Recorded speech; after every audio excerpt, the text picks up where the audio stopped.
Imagine you're on a third date with someone. The mood is kind of flirty, it's all going great, and then your date puts on the most flirty voice you've ever heard in your life and says, "We will never work out." That's the moment you get up and walk away, right?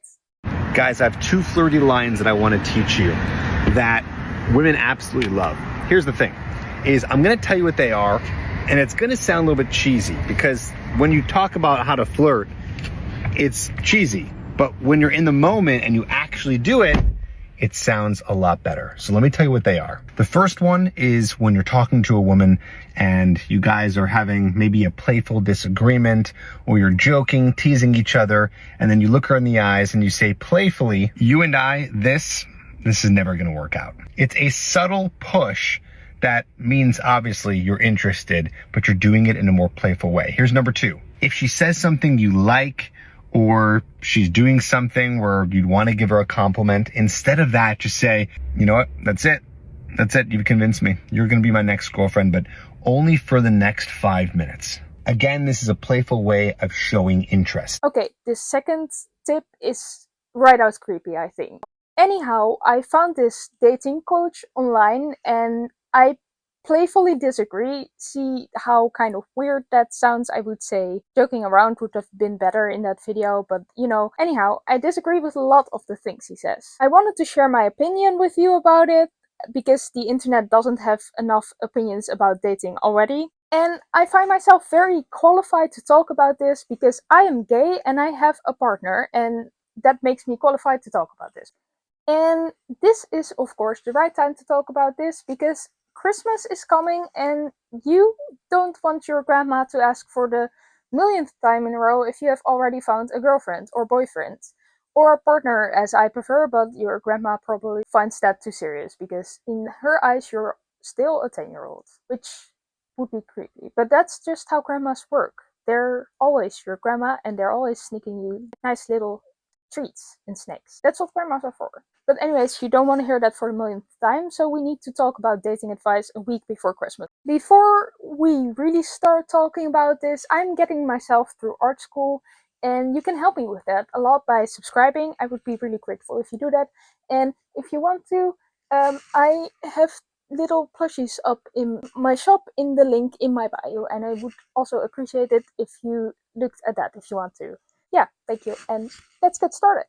I thought that throughout this video we should kind of follow a normal route of dating, if that even exists, so a dating app seemed like a logical place to start. Teach you exactly how to get a girl off of the dating apps. And I'm going to give you a few examples with an actual script that you can use right now. So as you can see here, first we were chit-chatting a little bit, and then I responded to what she was saying, and then I said, "Text me and we can connect better than back and forth on here," and then boom, I gave my number. Super simple. This is Tinder, same idea, said the exact same sentence. This one's on Bumble. It works. And I get why people are hesitant to do this. They say, well, if you give a girl your number, then she is not going to text you. She wants to give their number so the guy can be the one who's pursuing. Actually, in this case, you are doing the pursuing. You are leading the interaction. And 9 times out of 10, if she likes you, she will text you. Now, if she still likes you, that 1 time out of 10, she might just say, "Hey, here's my number," and then you can text her. Same idea, is just you guys are moving it from the apps to texting. Try this and let me know how it works for you. This guy gives me the creep right away with the title of this video, "Getting a Girl Off a Dating App," because hopefully you won't find any girls on dating apps. According to the Oxford Dictionary, a girl is a female child or young woman, especially one still in school. So hopefully you won't find those people on dating apps. Maybe this is a little nitpicky, but this guy also calls himself a dating coach for men and not for boys. This makes it seem like he doesn't see men and women on the same level, which is kind of weird to me. For the actual advice, I don't really know what to make of this because it's literally just giving someone your phone number, and I thought it was going to be about asking someone on an actual date. Dating apps have a working built-in texting page for a reason that works perfectly fine, and I do get that you want to get to like regular texting at some point, but I don't think that should be the main goal of talking to someone on a dating app. In my very professional opinion, texting on a dating app is the perfect place to get to know each other a little bit and see if you like each other enough to go out on a date. It is never about accumulating as many phone numbers as you can get. Nowhere on earth is the right place for that. Why would you even want to do that? I'm curious to see what you should do when you have gotten someone's phone number though. Okay, how do you start a conversation with a girl over text? Now, I don't mean that this is someone who you just got her number and you're just starting to get conversation going. I mean, maybe you've been texting for a little bit, you guys have been dating, and you want to get a little conversation going. What's something that you could say? So I have a little formula that you can use. It goes like this. Should I do blank or blank? Okay, so the blanks you are going to fill in. So here's a couple of examples. Should I rewatch The Office or should I watch something new? Should I cook dinner tonight or should I order in? Should I stay up late tonight or should I go to bed early? It doesn't matter. Whatever it is, a should I do this or that is going to be this way of asking her opinion and getting some conversation started, and it makes it more fun because it's a this or that. This advice won't work for me or to me. I am terrible at making decisions, so asking me to make a decision for you is the worst thing you can ever do to me. But that's just me. I can see how my terrible decision making can annoy the people around me sometimes. So if I go texting people in my life to make those tiny decisions for me, it would be really annoying at some point, I think. Also, giving someone a choice between two little things in your life doesn't seem much of a conversation starter to me. If you ask me, it would be better to ask someone for recommendations for shows or food, because then you can actually learn something about them and what they like.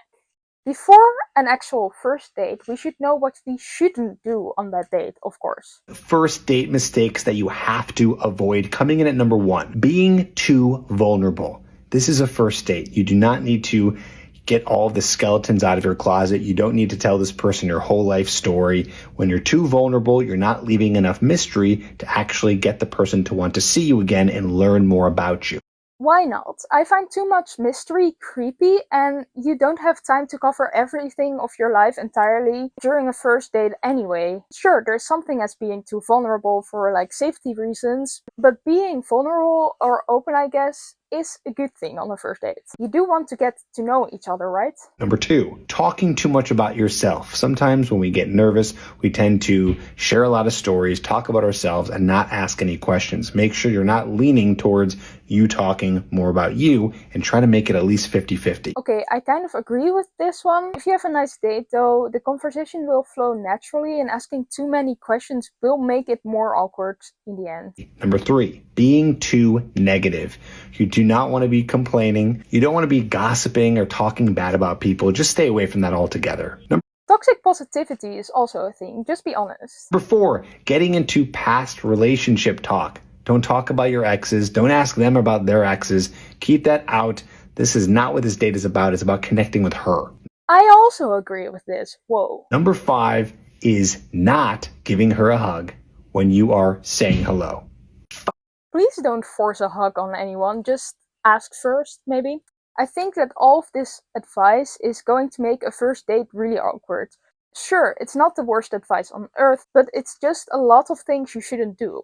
In my, again, professional opinion, a first date is light-hearted and should be about getting to know each other's vibes a little bit. And even though it can be scary, being open and being yourself are the best things you can do. Thinking about everything that you shouldn't do will make it a forced and nerve-wracking experience. Now, as we have seen, this guy's dating advice is just sometimes a little too much, but to really get to know each other, you need to hang out with them more, so let's look around on this page a little bit more. And when I did that, the more I looked around, the more alarmed I got by the video titles. For example, by this title, 3 manipulation tactics women use. Manipulation tactics that women use, and I'd watch out for number 3 because that is a big one. Okay, number 1, the silent treatment or avoiding any sort of conflict resolution. Now, I understand that there are times when you get into a heated argument or debate and people need to cool off. You need a little bit of time, but an ongoing sort of inappropriate amount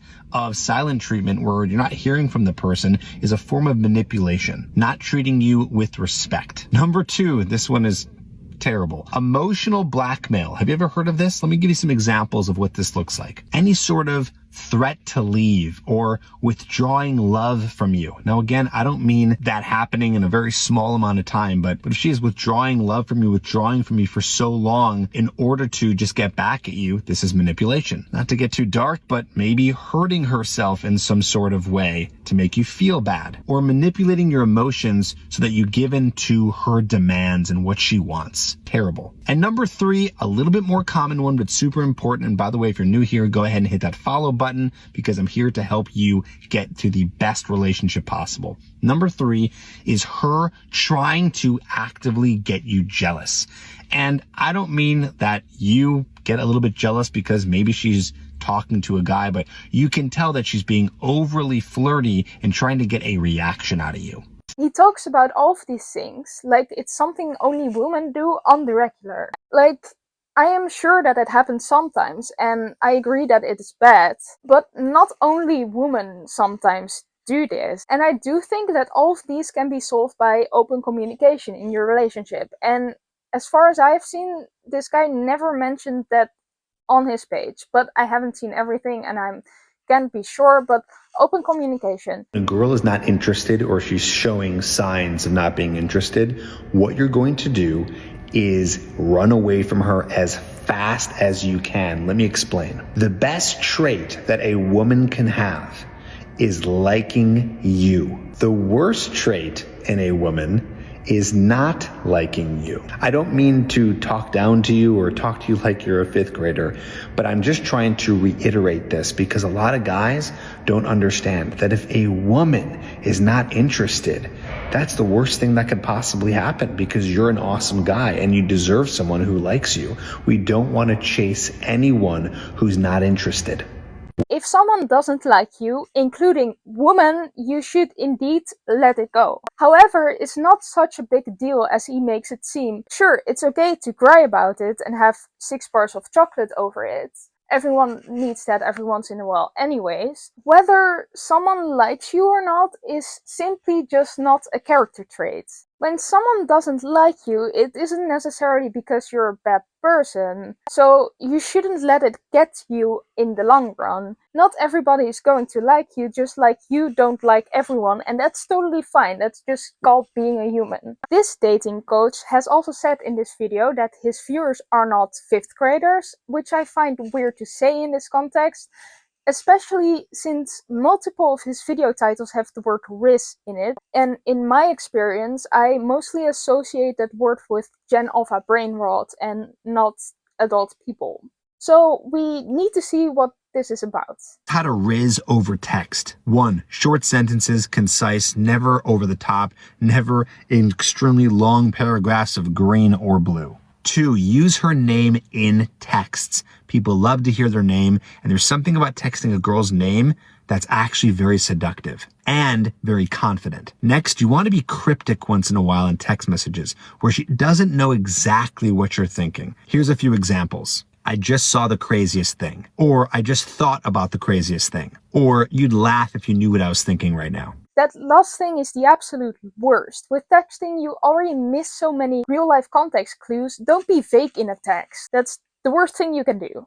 Honestly, I still feel like this advice is targeted to people that are still in school. The word Riz in combination with advice that, according to this guy, would work in every situation really makes it look like that. Not one relationship is the same as any other relationship, but in all of them, open communication is really important, if you ask me. Being vague over text is absolutely not that and seems really childish. Sometimes this dating coach does talk about things more complicated than how to Riz, and he thinks that it's harder for men than women to date in this world. So what is that about? So I'm curious to see why. Explain to you right now why men have it harder in dating. And I'm not trying to cause some sort of gender war. I just want people to understand what men are going through right now. Why would you even say that? Dating and who has it harder in the dating world was never a contest. But you do make it seem like that, even though you're saying that you don't want that.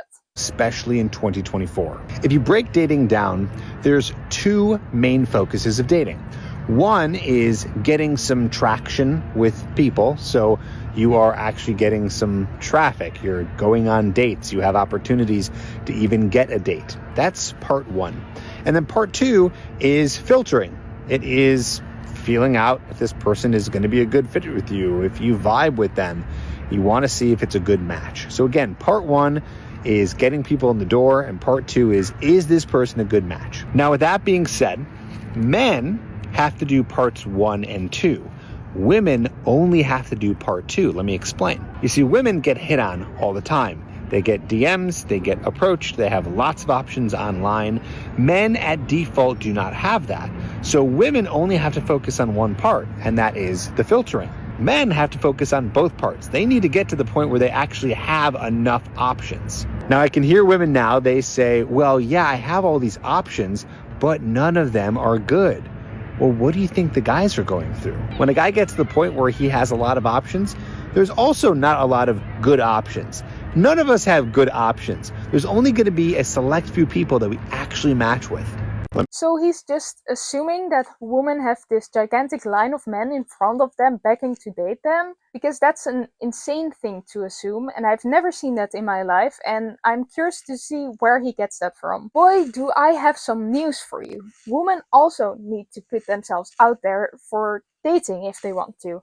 And non-binary people, but I'm not sure if they're even on this guy's mind. Anyway, I don't think gender makes dating harder or easier. He ends by saying that men also have a lot of bad options, and he makes it feel to me like he looks at dating like it's opening a bunch of Pokemon packs, hoping you would get that one rare shiny Charizard, whilst knowing that you probably won't and spend way too much money on Pokemon cards that you can never sell ever. That's way too much pressure. It isn't that serious, especially not before the first date, you know? Dating should be fun, but he makes it feel like it's a job interview. Speaking of which, the questions he thinks you should ask the people you're dating certainly make it seem like it is a job interview. Never ask a girl these 3 questions. Coming in at number 1, how was your day? Now, before you attack me, I don't mean you don't want to inquire about her or ask her about her,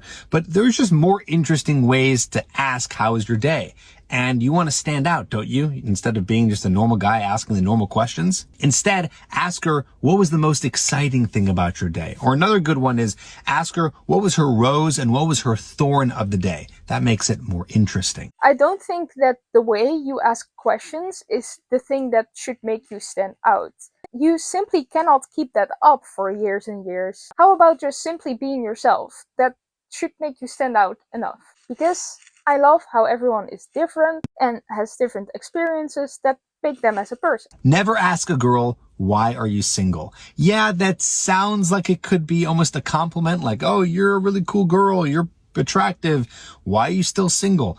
There's no answer for this. No woman knows how to answer that. She's still single because she hasn't found a great guy yet. So stay away from that, even if you're trying to be nice. Number 3, and before I get to that, which is a huge one, why haven't you followed yet? Because I have more videos coming out to help you. I agree that you should never ask that question, but for the reason that it's more of an attack than a compliment, and because I personally think that this is never an important question anyway. This guy needs to learn that not all women have their mindset on finding a great guy, because there's simply more to life than that. Number 3, never ask a girl, are you in your period? What? Why doesn't he explain this? I want to know why. Like, again, I agree, but because, again, it's a very irrelevant question. Why is this even on his mind? I'm losing my last brain cell over here. I think we've gotten enough advice for today. Not just enough, but too much advice. Dating isn't fun if you plan everything that you're going to say, and I even dare to say that if you do plan everything out, it isn't going to work. We're humans and not robots, you know? Maybe this is dating advice for robots, who knows? In the end, it's just not that serious, and gender roles are not as divided in the dating world as he makes it seem. At least I hope not. And most importantly, he needs to be more respectful towards women. Not girls, women. If you liked my video, please press that wonderful like button. I would love that. You can also leave your best dating advice in the comments, because I also would love to see that. My advice is to just have fun and be yourself. I know that's hard, but that's the best dating advice I can give you. I would appreciate it a lot if you also subscribe, and then I will see you in my next video. Ciao!